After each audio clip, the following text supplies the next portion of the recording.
So this is our example number 1 for frame analysis with side sway. Determine the moments at each joint of the frame shown in the figure. EI is constant. Ayan. Siya. So ito lang yung ating figure. Okay? So ang simple tignan, hindi ba? Kasi ang gaan tignan kasi walang mga loads. Okay? Anyway, ito talaga mag-side sway to kasi meron tayong 200 kN na horizontal dito sa BC. Okay, so obvious siya na mag-side sway. So, pwede naman natin ilagay yung ano niya yung chord. Okay, so obvious na yung chord natin is magiging ganyan. Di ba? So, yan, magiging ganyan siya. So, sabihin, magkakaroon tayo dito ng displacement. Yan. Okay, and ina-assume natin na yung ating displacement dito sa B and C is equals. Okay, so depende pa rin yan. So, dito kasi sa case na to, kung titignan natin, okay, since maliit pa rin naman kasi itong displacement na to. Ayan, kung ano yung displacement makukuha natin sa B, okay, siya rin yung magiging displacement natin sa C. Kasi imagine hindi naman mababawasan yung length ng BC, hindi ba? So, di ba itong chord na to, pwede natin tatawagin as chord B prime C prime. Ayan. So, since itong B prime and C prime na to is equals din sa length ng BC natin, ibig sabihin, yung delta na to is magiging equals talaga. Okay, so depende pa rin yan sa types of loading natin and types of, dito, kung paano yung mga orientation ng mga support natin. So, sa case na to, equals ang ating delta. Okay, so since nagkaroon tayo ng displacement sa B and C, ibig sabihin magkakaroon rin tayo ng psi. Okay, so if ito yung ating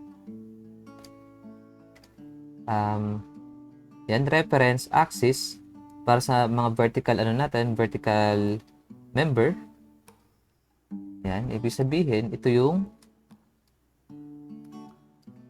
psi. Okay, so this is psi AB and this is psi BC. Yan. So sir, since ang ating delta para sa B and C is equals, ibig sabihin, equals din ang psi natin na AB and DC. So, depende. So, depende yan kasi, di ba, yung ating psi is equivalent to delta over L. So, magiging equal lang yung ating psi para sa AB and DC kung equals din sila ng, okay, or parehas sila ng length. So, since hindi naman parehas ang length natin sa AB and DC, ibig sabihin, magkaiba ang ating psi, AB, and DC. Okay? So, dapat i-analyze nyo pa rin kung paano yung, kung ano yung mga given natin sa figure. Okay? So, pwede natin hindi pa naman isolve kasi unknown pala yung delta, Anyway, pwede naman natin ilagay yung ating psi, AB, and DC. So, pwede natin i-substitute yung ating mga L. Okay? So, yung ating psi, AB,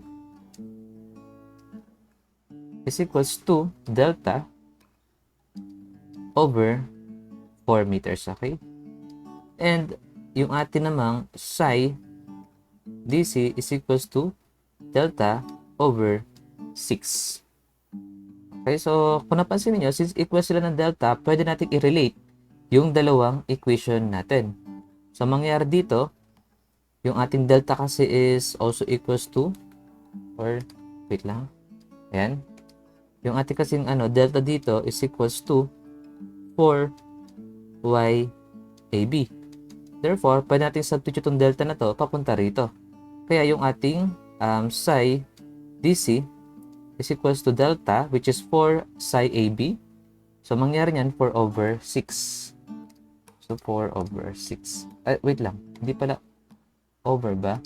Yes, over pala. So, 4 over 6. So, 4 over 6. So, that is 2/3. So, magiging 2 delta over 3. Ayan. So, pwede rin natin gamitin yan mamaya sa equations natin. So, anyway, i-assume pa rin natin yung mga moment. Okay? So, yung moment natin sa A, gamitin clockwise. Ayan. Moment natin, yes, this is AB, moment AB. And this is moment PA. And, okay, clockwise din. Moment BC. And clockwise din. Moment CB. Then ito, clockwise din. Moment CD, and clockwise rin to. Moment DC. Ayan. Okay, so kagaya rin nung ginagawa natin sa beam and frames with no sideway, tingnan natin kung meron silang mga FEM. So since wala naman tayong mga loadings para sa member AB, BC, and CD sa gitna. Okay, sa gitna nila, ibig sabihin lahat sila walang fixed end moment. So sir, ito pong 200 kN nakasubject po sa AB. So ibig sabihin magkakaroon tayo dyan ng fixed end moment. So kung i-drawing natin yan, ganito yan. Okay, so fixed to, di ba? So check lang natin kung fixed nga sila. Okay, so based sa given, fixed nga silang lahat. Okay, yung support natin. So this is A, this is B. So kung i-check natin yan, ito yung ating 200 kilonewton. Ayan. Then ito yung ating distance na 4 meters. Then ito yung FEM natin. Ayan. FEM BA and FEM AB. Ayan. So imagine kung mag-moment tayo sa sa B para makuha yung FEM AB, yung ating 200 kN is direct sa B. Ibig sabihin, zero moment effect yun. Ibig sabihin, ang FMAB natin is zero, hindi ba? Ngayon, kapag nag-moment naman tayo rito, merong effect yung 200 kN, okay? Yan, yung 200 times 4 meters, okay? Kaso, yung ating FEM BA, ayan, tawag ito,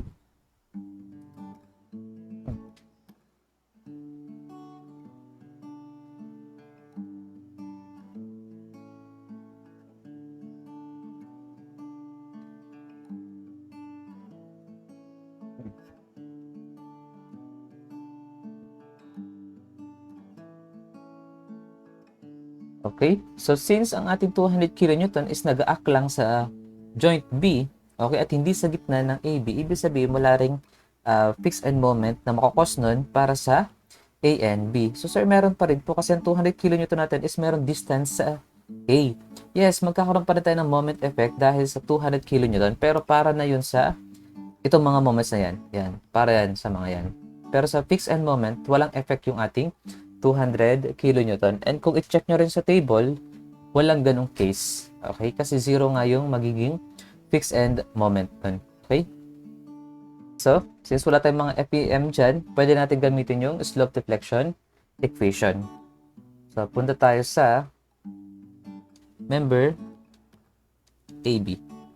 Okay, so yes, fixed pala to, fixed din to, fixed din to, fixed din to. So, ibig sabihin, lahat ng gagamitin natin equation for the whole structure is equation number 3. Siguro dito na natin ilagay itong solution natin. Yan. Mabilin tayo doon sa baba. So, MAB is equals to, okay, 2 EK multiplied by 2 theta A plus theta B. Then, magkakaroon na tayo ng psi. Okay, so 3, okay yan, psi AB. Then, yung FEM natin is 0. Then, MBA is equals to 2 EK multiplied by 2 theta B plus theta A minus 3 psi AB. Ayan. And alam naman natin ang ating theta A is equals to 0 kasi fixed. Yan. Okay. And alam naman natin ang ating, okay, yung psi AB. Ay, okay. Ito pala, okay. So, pwede natin itong pagbalik ta rin, no? Anyway, ang mangyari niyan, okay, so sorry, ito pala, mali tayo ng nailagay. Delta pala yung pang substitute natin sa, dito, no? Okay, so, mali ito. Ayan. So, delta pala over 6. Then, yung delta natin is equals to 4 psi AB. So, that is 2/3 of, and 2/3 of psi AB pala. Ayan. So, okay na pala tayo dito sa psi AB. Then, mamaya dito sa, sa DC, magkakaroon tayo dito niya ng, ng psi DC. saka natin substitute yung, yung 2/3 psi AB para pare-pare silang psi AB. Okay, so anyway, ito na tayo. Okay, yung 2ek, ang substitute na lang natin dito is yung I over L. Okay? So, yung ano natin, 2ek is 2ei over L. Ang L natin is 4 meters. So, that is 2 over 4. So, 1/2. So, ang ating MAB is equals to 2ei over 4, 1/2. Okay, so theta B. Okay, so yun na yun. Okay, so ei over 2. Then, theta B minus 3 psi AB. Ayan. So, ito na ngayon yung ating equation number 1. Then, MBA is equals to ei over 2 multiplied by 2 theta B minus 3 psi AB. And yes, ang ating AB is clockwise. So, ibig sabihin positive. So, negative times positive. So, negative pa rin. Okay?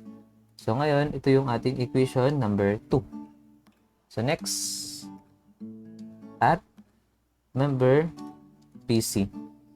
So, MBC is equals to 2ek multiplied by 2 theta B plus theta C minus 3 psi.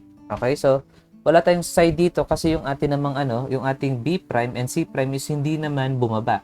So sa madaling salita, hindi sila nagkaroon ng vertical displacement. Ano lang, puro horizontal displacement. And yung horizontal displacement na yun is para lang sa member or sa vertical members.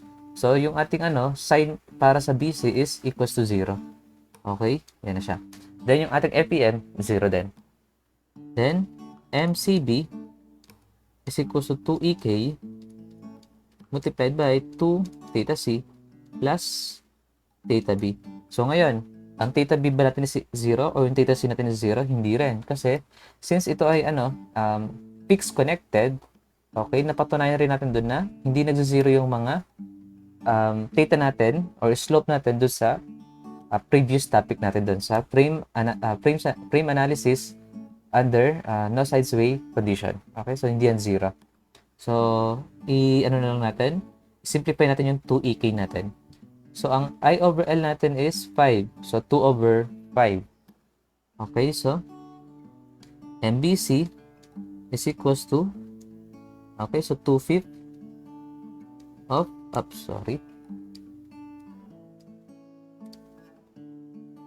and 2/5 EI multiplied by 2 theta B plus theta C. Or pwede pala, i-distribute na natin yung mga constant value. Yung EI na lang ang ilabas natin. Yes, pala yun. Yan. So, ito nyan is EI multiplied by, so 1/2, no? So, 0.5 of theta B. Then minus 1/2, so 1.5 of psi AB. Yan.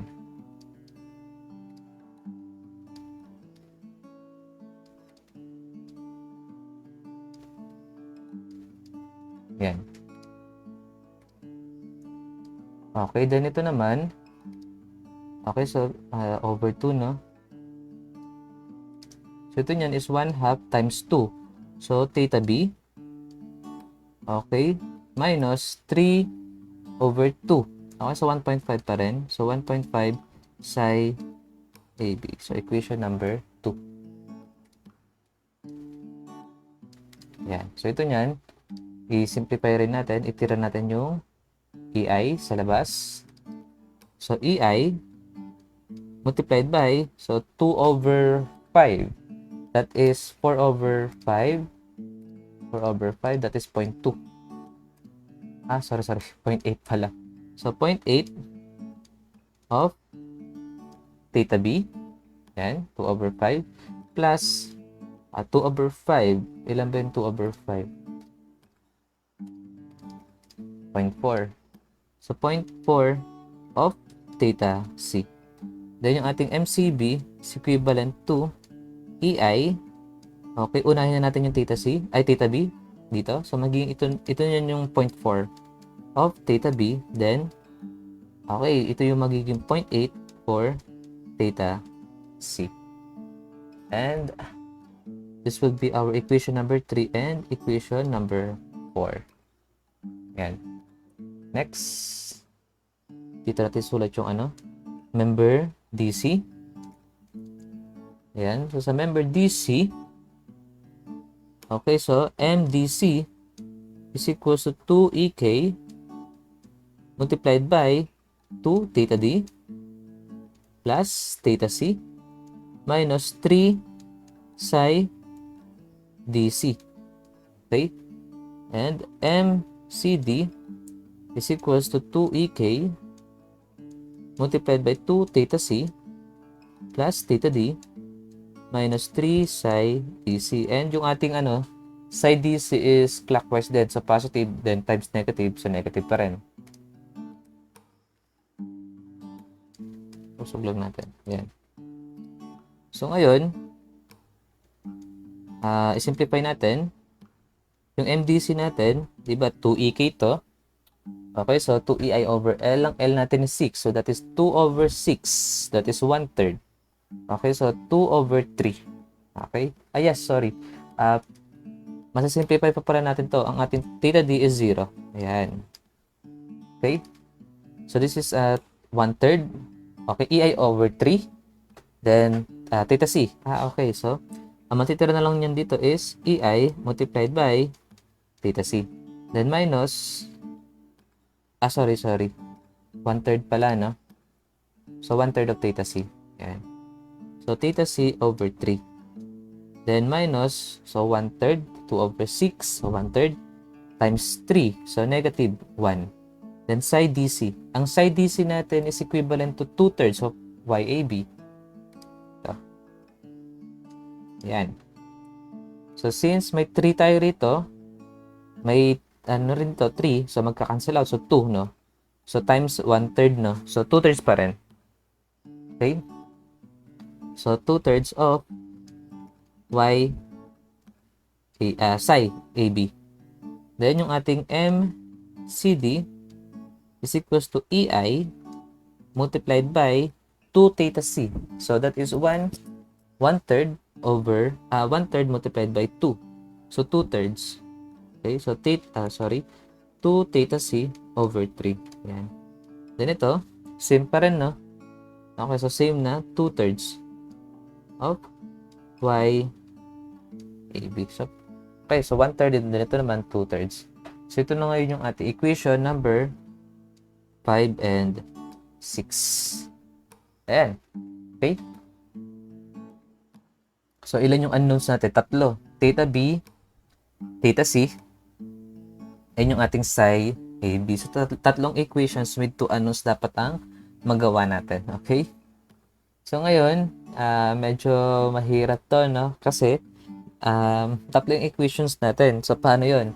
Okay, so try natin na mag-create, okay, or gumawa ng tatlong equations with 2 unknowns. So, ang gawin muna natin doon sa point B and point C. Kasi sa point B, kailangan equilibrium pa rin yan. And doon din sa point C, kagaya nung ginagawa natin mula sa beam analysis. Okay, so, at B, okay, yung ating summation dyan ng moment is equals to 0. Clockwise is positive. Per MBA plus hindi ko pala nasulat to, no? MBC. Ayan. So, MBC is equals to 0. So, what is MBA? Ito yung ating MBA. Copy na lang natin kasi tamad ako. Okay? Yan yung ating MBA. Ito yung MBA natin. Equation number 2. Yan. Then, next, MBC. Ang MBC natin is equation number 3. Yan, MBC. Yan. Then, equals to 0.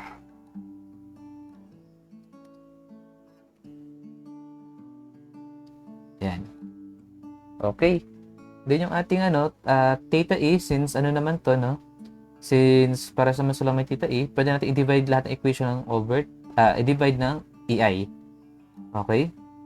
So, magzo-zero na lang nun yun dito. Okay? So, ito na lang. Pagkasama-samahin na lang natin silang lahat. So, 1 plus 0.8. So, 1.8 of theta b. Then ito, 1.5, then 0.4. So, negative na. Negative 1.5 plus 0.4. Ah, wait. Theta c pala yun, no? Ah, okay. So, pagkasama-samahin lang talaga natin sila. So, plus 0.4 theta c minus 1.5 of psi AB is equals to 0. So, yun yung isa nating equation. Okay, para sa sinasabi ko nga na 3 equations with 3 unknowns. Ayan. So, sabihin natin equation number, letter A. Oops. Ayan. Equation letter A. Next.